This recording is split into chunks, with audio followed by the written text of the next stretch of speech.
Good day mga ka-Enggi, Kuya Mike! Alright!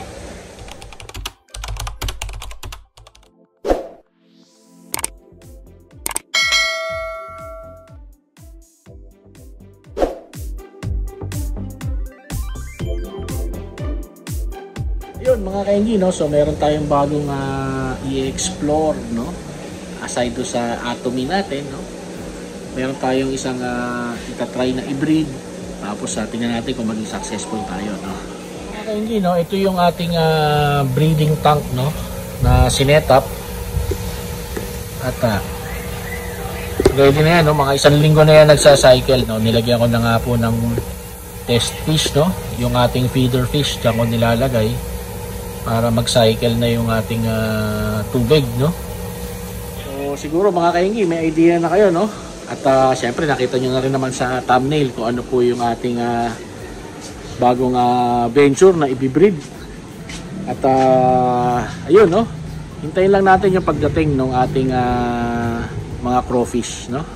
Alright. So shoutout nga pala kay Kuya Allen, no? Ng Fishkada, no? Sa kanya po tayo kumuha ng unang ating magiging laman ng ating tangke na yun, no? Ang unang breeder natin ng crawfish. Alright.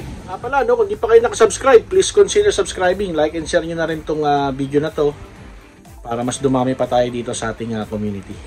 Alright. Okay, so dumating na yung ating delivery, no? Galing kay Iskada, no? Ito po siya, no? So pag nag-order kayo sa kanya, ganyan po yung setup, no? Yan. Alright, so unboxing naman tayo mga kaingi, no? Katuwa naman to, no? Unboxing. Teka, kuha tayo ng lalagyan.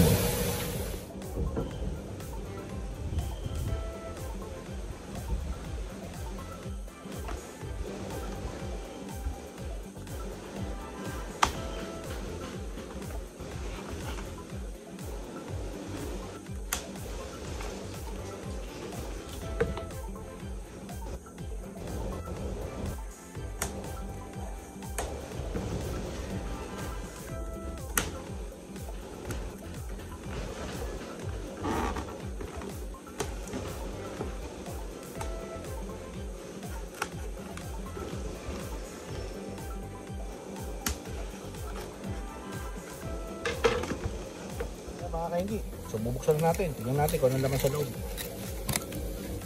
Yun, no? So ito yung kanyang may yellow, no? For freshness. Tapos ito may kahon. Yun. So ito po yung ating in order sa kanya na crayfish, ano?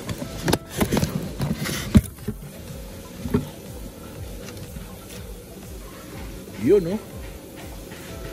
So tanggalin lang natin sa pagkakatape tapos i-acclimate na natin sa dito. Alright? So ito yung ating in order na crayfish galing kay Kuya Allen, no?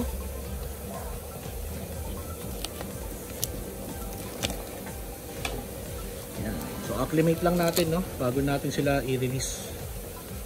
Alright, siyempre dikit na rin natin kung saan natin nakuha itong ating crayfish, ano? Ayan. Kuya Allen, Iskada.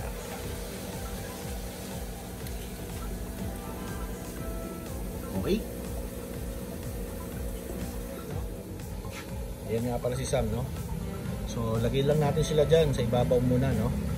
Para ma-acclimate, no? Kunin natin yung male, no? Ito, laki yung male. So, ibabad muna natin sila dyan mga for ilang minutes. Tapos, unti-unti lagyan natin ng tubig, no? Yung kanilang lalagyan ngayon, no? Alright. So, mga kaingi, no? Yung pag-acclimate, hindi po yan minamadali, ano? Para mas madali, mas maging matibay yung ating alagang crawfish, no? Actually hindi lang sa crawfish to, no, sa mga alaga rin natin mga isda pagka bumili tayo. ay talagang i-acclimate po natin yan, no? So ayan, mga ilang minuto na sila nandyan.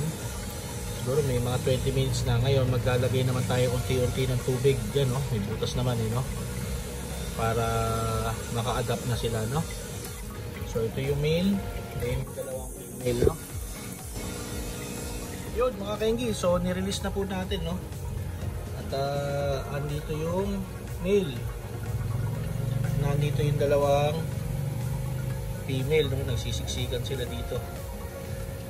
So yan, no?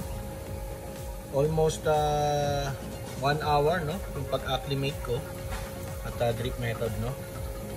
So sana po maging successful tayo dito sa ating crawfish, no? Alright. So balikan na lang po natin sila mamaya, no? Punta muna tayo doon sa ating attendan na seminar, no? Tungkol doon sa atomy naman, no? At para makadaan muna tayo sa shop ng aking kaibigan na si Patrick. Meron din siya mga crawfish, no? Alright. Okay, no? So nandito tayo ngayon kala Patrick, no? So siya yung sinasabi ko kanina, no? Yung ngayon si Patrick, no? So siya yung magiging kasama natin, no? Pagka naging successful yung ating mga breeding ng crawfish, no? So sipatin natin yung setup niya ngayon, no? So itong parang pond, no? Ito yung swimming pool ng kanyang anak. Ginawa niya munang pond, no? So dito niya daw ilalagay yung mga railings. Tapos yan, si-setup siya. Ito yung mga usual backyard setup, no? Pagka mga pairing mo sa mga maliliit na aquarium mo sila ilalagay talaga, no? O kaya dito sa mga ganyan, sa mga tub. Yan. O nga pala, no? Lumalaban din to ng flower horn, no? Yan, no? Kita nyo naman, no? Mga panlaban yan. Talo na to. Ang gate to. Champion na agad.